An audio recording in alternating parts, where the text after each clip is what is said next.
আসসালামু আলাইকুম everyone, welcome to my channel again. তো এই ভিডিওতে আমি আপনাদের সাথে এক্সপোনেন্ট ফাংশন নিয়ে কথা বলবো। এখন এক্সপোনেন্ট ফাংশনটা কি? এক্সপোনেন্ট ফাংশন যদি আপনি জানতে চান তাহলে দেখেন আমরা এই যে পাওয়ার ইউজ করি, পাওয়ার ফাংশন ইউজ করি, সেটারাই বলে এক্সপোনেন্ট ফাংশন, ঠিক আছে? এখন পাইথনে ইনবিল্ট ফাংশন আছে, যেরকম এখানে আমরা পাওয়ার ইউজ করে 3⁵ 243 অ্যান্সারটা পেয়ে গেছি অলরেডি। কিন্তু এটা কিভাবে আসলে কাজ করে, এই পাওয়ার ফাংশনটা কিভাবে কাজ করে, এটাই আমি আপনাদেরকে রিটার্ন স্টেটমেন্ট দিয়ে ফাংশন ক্রিয়েট করে দেখাবো। তো চলুন ভিডিওটা শুরু করা যাক। তো ফার্স্ট অফ অল আমাদের একটা ফাংশন নিয়ে নিতে হবে। একটা ফাংশন আমি এক্সপোনেন্ট নাম দিয়ে দিলাম। এখন আমরা জানি পাওয়ার নির্ণয়ের ক্ষেত্রে অবশ্যই আপনার দুইটা প্যারামিটার লাগবে, তো আমি দুইটা প্যারামিটার নিয়ে নিলাম, ঠিক আছে? 2⁻।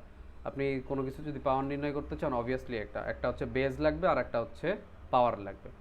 আচ্ছা, তো আমি দুইটা প্যারামিটার নেওয়ার পরে এখন আরেকটা কাজ, আমি পাওয়ারের আসলে জিনিসটা কিভাবে কাজ করে, আমি যদি 2⁻³ এটা যদি নির্ণয় করতে চাই তাহলে এটা আসলে কিভাবে কাজ করে। 2 আসলে কি হয়, 2 3বার গুণ হয়। প্রথমে আপনার এই 2 এর সাথে 1 গুণ হবে, তারপর এই 2 এর সাথে এই 2 গুণ হবে, তারপর অ্যান্সার আসবে 4, তারপরে এইখানে অ্যান্সার আসবে 8, ঠিক আছে? তো 1 2 3 তিনবার এটা আসলে গুণ করা লাগতেছে।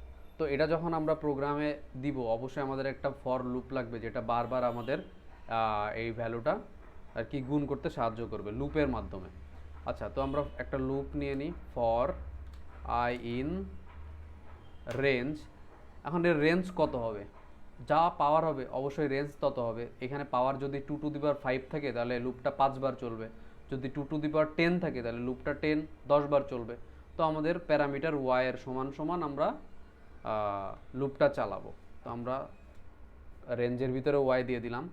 এখন আমাদের যে ফলাফলটা আসবে সেটা তো বারবার একটা ভ্যালু মানে স্টোর করা লাগবে। তো আমি একটা রেজাল্ট নামক একটা ভেরিয়েবল নিয়ে নিলাম, যেটার ভিতরে আমাদের বারবার ফলাফলটা স্টোর হবে।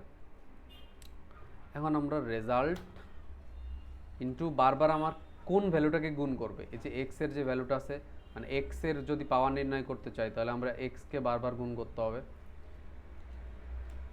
তো আমরা সরি এখানে ভুল হয়ে গেল।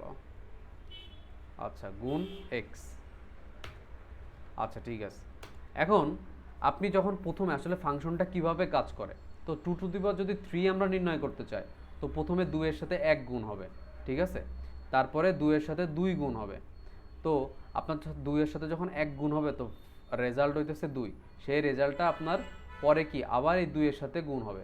তো আপনাকে একটা ভ্যালু তো আর কি রিটার্ন করা লাগতেছে। তো 2 বার যখন গুণ হবে তখন রেজাল্ট হবে 4। তারপরে সেই 4 রেজাল্টটা আপনি পাঠাইতেছেন নেক্সট 2 এর কাছে গুণ করার জন্য। তো আপনাকে বারবার একটা আপডেটেড ভ্যালু রিটার্ন করা লাগতেছে। তো আমাদের এখানে সেম এই রিটার্ন করা লাগবে, আমাদের যে রেজাল্টটা হবে প্রত্যেকবার লুপ চলার পরে আমাদের রেজাল্টটা রিটার্ন করা লাগবে। তো আমরা রেজাল্টটা রিটার্ন করব। আর প্রথমে আমাদের গুণ শুরু হবে কত দিয়ে, আমি তো একটু আগেই বললাম 1। তো রেজাল্টের ভ্যালু আমি 1 ইনিশিয়ালাইজ করে দিলাম। আচ্ছা, তারপর আমাদের এরপরের ফাংশনটুকু তো আপনারা জানেন, জাস্ট এটা ভ্যালুটা প্রিন্ট করে দিতে হবে, আমাদেরকে এক্সপোনেন্ট ফাংশনটা কল করতে হবে।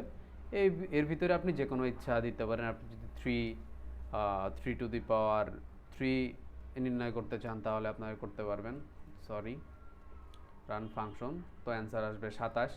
আপনি এটা ইচ্ছা মতো চেঞ্জ করতে পারবেন। 3⁻, যদি আপনি 5 দেন তারপর প্রোগ্রামটা যদি রান করেন তো 243, আর আপনি 2⁻ যদি